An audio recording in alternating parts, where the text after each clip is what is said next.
Sekarang masuk pembahasan Tayamum. baca tayamum. Tayamum. Tayamum ialah mengusap tanah ke muka dan kedua tangan sampai siku dan beberapa syarat. Tayamum adalah pengganti wudhu atau mandi sebagai rukyah. Ambilkan apa? Tanah. Masukkan ke talam. Tanah itu masukkan pasir ke talam. Di Ustaz praktek sini. Terus baca. Keringanan untuk orang yang tidak dapat memakai air karena beberapa halangan uzur, yaitu 1. Uzur karena sakit. Pertama, karena sakit. Kalau dia kena air, sakitnya bertambah atau lambat sembuhnya. Menurut dokter atau dukun yang telah berpengalaman tentang penyakit serupa itu. Kata dokter, jangan kena air ya Bu. Nanti kok kena air gimana dokter? Mati. Tak boleh dia kena air, maka dia bertayamum. Yang kedua, Karena dalam perjalanan. Dalam perjalanan tak ada air, di gurun pasir, maka dia Tayamum. 3. Karena tidak ada air. Tak ada air. Wa in kuntum marda, kalau kalian sakit, au ala safarin musafir, au jaa ahadum minkum minal ghaiti, atau kalian dari tempat buang air, au lamastumun nisa, atau kalian menyentuh perempuan, falam tajidu ma'an, tak ada air, fatayammamu, bertayamumlah kamu, sa'idan dengan tanah, thayyiban yang suci. Tapi tidak macam wudu. Wamsahu biwujuhikum, basuh, sapulah muka kamu, wa aidikum min, dan tangan, muka dan tangan saja. Syarat tayamum. Syarat tayamum. 1. Sudah masuk waktu sholat. Tayamum disyariatkan untuk orang yang terpaksa. Sebelum masuk waktu sholat, ia belum terpaksa, sebab sholat belum wajib di atas ketika itu. Boleh tak wuduk sekarang, wuduknya dipakai untuk sholat zuhur? Wuduk sekarang dipakai untuk sholat zuhur, boleh? Boleh. Wuduk sekarang dipakai untuk sholat zuhur, boleh? Boleh. Kalau tayamum sekarang? Tidak. Kau kenapa kau gini-gini kan tanah? Aku tayamum untuk sholat zuhur nanti. Tak bisa. Bertayamum sesudah masuk waktu. Dari mana kita tahu masuk waktu? Dari azan. Dari masuk waktu, bukan dari azan. Karena kalau masuk waktu dari azan, nanti Samsung azan, handphone azan. Tahu masuk waktu tergelincir matahari. Ini bunga, letakkan di atas, bayang-bayangnya bergeser. Bergeser bayang-bayangnya ke sini. Berarti mataharinya sudah ke sana. Masuk waktu zuhur. Kalau bayang-bayangnya segi begini, belum masuk waktu zuhur. Di atas pas, belum masuk waktu zuhur. Tergelincir matahari. Apa maksud tergelincir? Terpleset. Tergelincir kan? Iya. Kau kenapa jatuh tadi? Aku tergelincir. Tergelincir matahari, maksudnya tergelincir. Miring. Miring matahari dari sini, bayang-bayangnya sini. Masuk waktu zuhur. Barulah dia boleh Wudu. tayamum. Terus. 2. Sudah diusahakan mencari air, tetapi tidak dapat. Sedangkan waktu sudah masuk. Kau udah cari air? Sudah Pak. Di mana kau cari air? Di Google. Cari air keliling. Sudah digali tanah, sudah. Tak juga ada air. Terus? 3. Dengan tanah yang suci dan Alasannya berdebu. mau cepat aja pula. Belum habis lagi tuh. Alasannya adalah ayat tersebut di atas.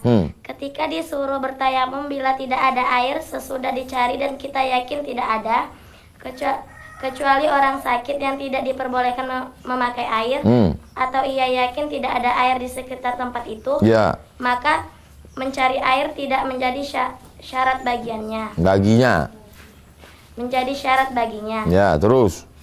3. Dengan tanah yang suci dan berdebu.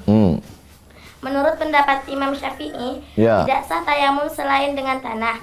Menurut pendapat imam yang lain, boleh sah tayamum dengan tanah, pasir atau batu.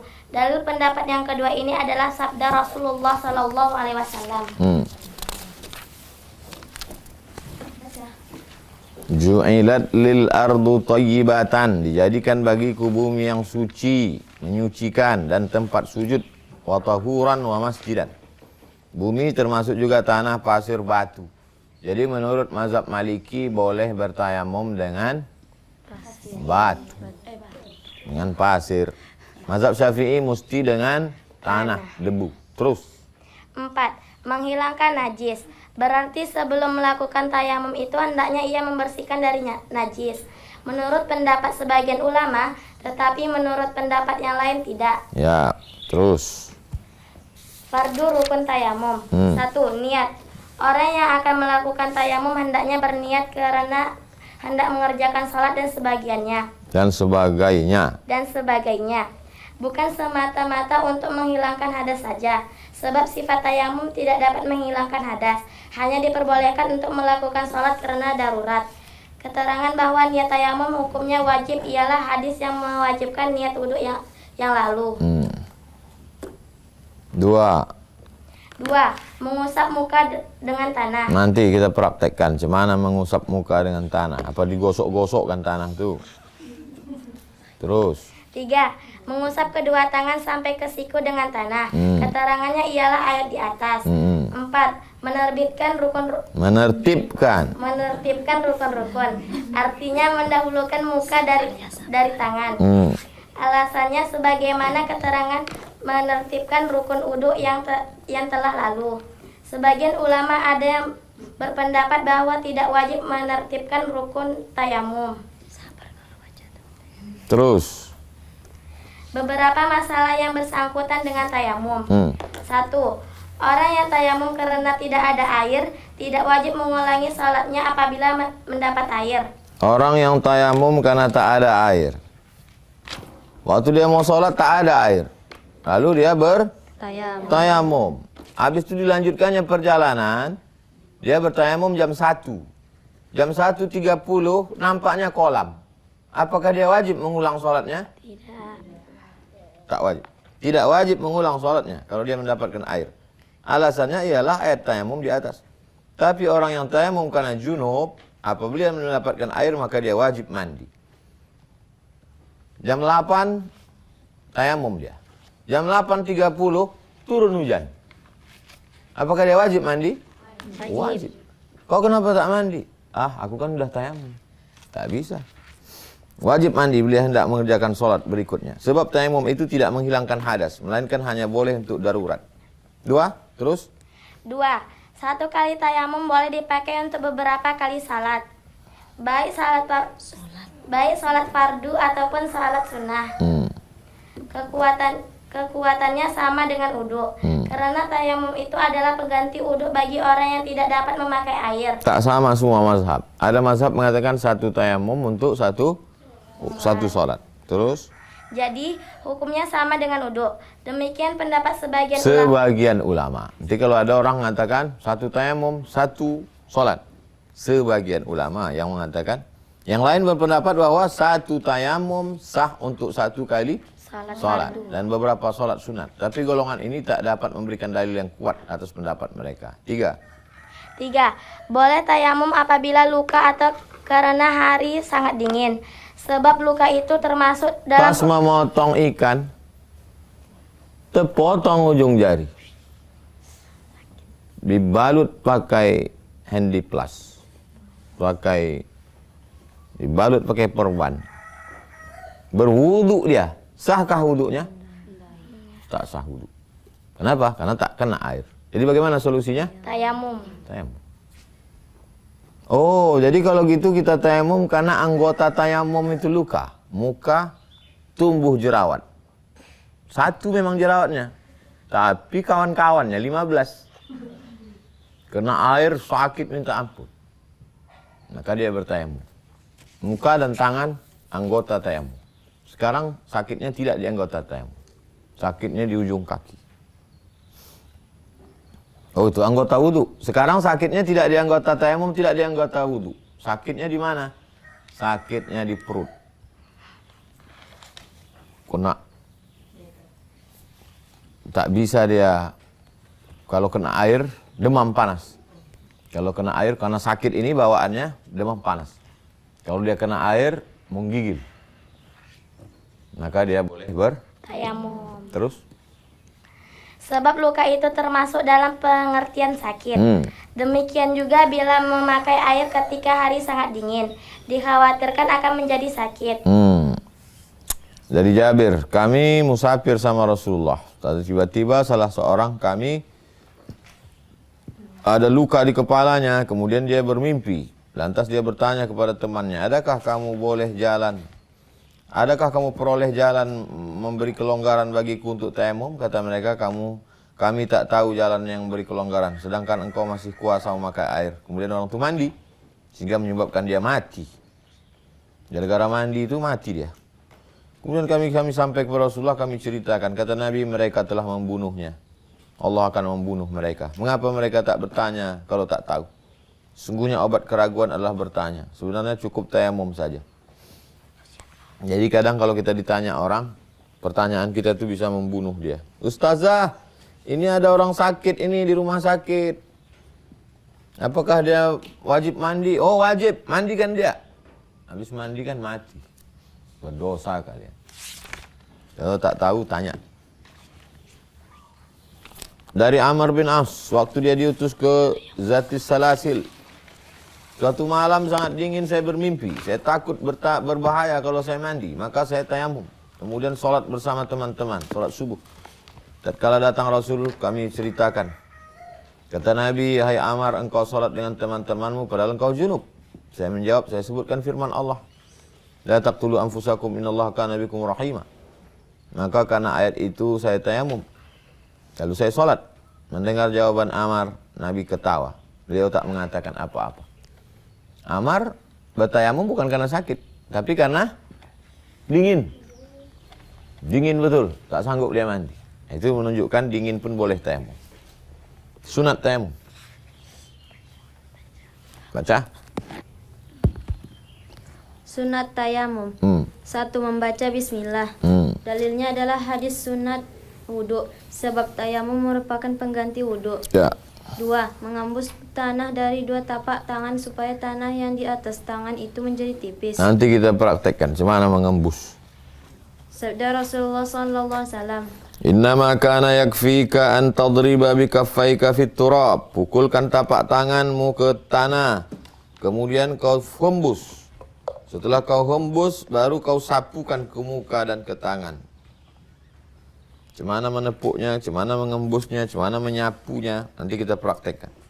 Wa kaffaika di akhir hadis menjadi alasan bagi orang berpendapat bahwa yang wajib disapu dari tangan ketika tayamum hanya tapak tangan saja, tak usah sampai ke siku. Ada yang tayamumnya cuma sampai ke tangan aja, Mazhab Syafi'i enggak sampai ke siku. Nanti kita praktekkan. 3. 3. Membaca 2 kalimat syahadat sesudah selesai tayamum, sebagaimana sesudah selesai berwudu. Asyhadu an la ilaha illallah syarikalah, asyhadu anna Muhammadan abduhu wa rasuluhu. Allahumma ja'alni minat tawwabin wa ja'alni minal mutatahhirin wa ja'alni min ibadikas sholihin. Yang membatalkan tayamum. Hal-hal yang membatalkan tayamum. 1. Tiap-tiap hal yang membatalkan wudhu juga membatalkan tayamum. 2. Ada air. Mendapatkan air sebelum sholat, batallah tayamum bagi orang yang tayamum karena ketiadaan air, bukan karena sakit. Tiap hal yang membatalkan wudhu, batal tayamum. Kentut, batal. Sentuh, batal. Ada air. Mendapat air sebelum sholat, batal tayamum. Sudah wudhu.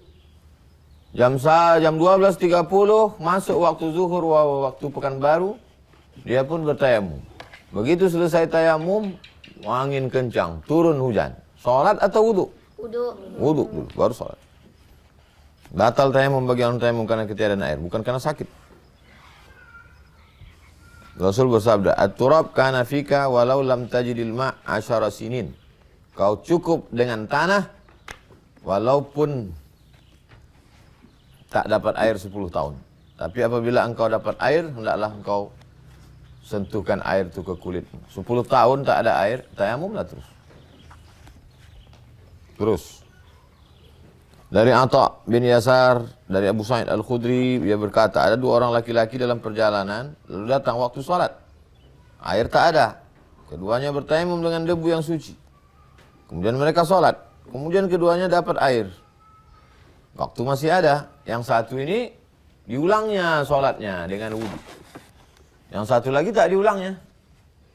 Setelah selesai balik ke Madinah jumpa dengan Nabi. Cerita, ya Rasulullah, kami begini. Kata Nabi, yang sholat pakai tayamum dapat 1 pahala. Yang sholat pakai wudhu dapat 2 pahala. Pahala tayamum sekali, pahala wudhu sekali. Menunjukkan perbuatannya sama-sama benar. Itu teori tayamum. Sekarang praktek tayamum.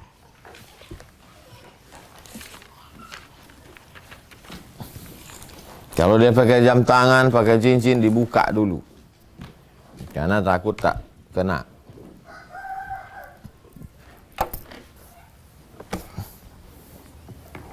Niatnya dipasang waktu bismillah kena anggota yang pertama. Berarti waktu wajah. Niat di hatinya, aku berniat nawaitu tayammum li raf'il hadasil asghari. Kalau dia untuk sholat, kalau dia untuk mandi junub dia, tak ada air, mau sholat maka dia bertayamum. Li raf'il hadasil akbari, untuk melepaskan hadas besar. Hadas besar, hadas kecil. Setelah itu barulah antadrib kaffaika alat turab. Kau pukulkan 2 tapak tanganmu ke tanah. Tadrib, pukulkan. Kenapa dipukul? Supaya lengket dia, dipukulkan. Kalau dia tanah, dipukulkan. Setelah dipukulkan, watamfahu, kau hembus, kau tiupkan. Supaya tipis dia. Watamsaha bihima wajhaka, kau usapkan ke mukamu. Waktu mengusap muka itulah bismillahirrahmanirrahim. Waktu bismillah itulah niat. Mulutnya bismillah, niatnya di hati. Bismillahirrahmanirrahim.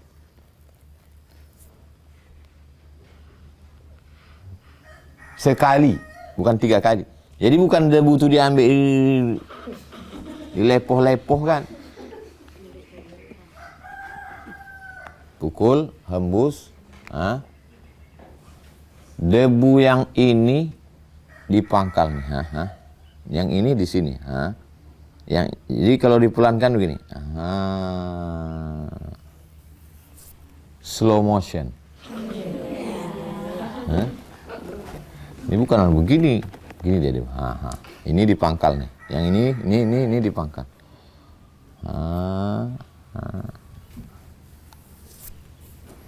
Kena semua. Dah, habis itu tangan. Sekali pukul untuk muka, sekali pukul untuk tangan. Debu itu dibagi 3. Debu ini, debu ini, debu ini. Debu ini untuk bagian bawah. Debu tapak tangan ini untuk bagian dalam. Debu yang ini untuk sini. Menyambung.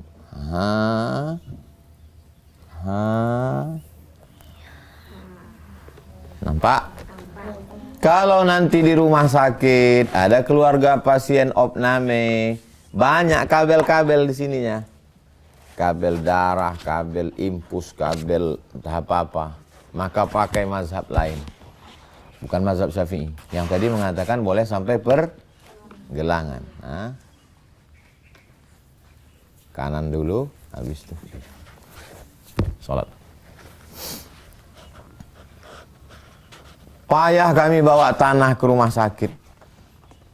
Maka pakailah mazhab Syafi'i mesti pakai tanah. Tapi ada yang membolehkan pakai batu. Ada. Mazhab Maliki boleh pakai batu. Maka bawalah batu gilingan. Batu. Jangan batu bata. Bawa batu bulat. Letakkan di dekat pasien tuh. Setiap dia mau ajarkan dia tayamum. Bapak selama di rumah sakit ini pernah sholat? Gak bisa. Kenapa gak sholat, Pak? Siapa? Air tak ada. Tayamum. Cuman caranya tayamum. Kasihkan. Ini batu tadi. Usap. Habis diusap. Maka. Batu tadi. Tak bisa sampai ke sini, banyak ini. Batu tadi. Salat. Saya nggak bisa duduk. Kiblatnya mana, Pak? Sana. Biring. sholat. Jangan sampai dia tak sholat. Udahlah dia di rumah sakit. Dia ketakutan. Datang pula sundel bolong mengganggu. Misal pejam mata nampak hantu. Dokter tuh macam suster ngesot nampak. Gara-gara tak pernah sembahyang. Alhamdulillah sejak ustazah ajarkan saya sholat tuh tenanglah hati saya. Terima kasih banyak ustazah, kata dia. 2 hari sesudah itu 2 gendang ya. Kalau tak sehat mati. Kita sudah melepaskan orang dari kesulitan. Kita break sejenak. Kita sambung nanti. Assalamualaikum warahmatullahi wabarakatuh. Waalaikumsalam warahmatullahi wabarakatuh.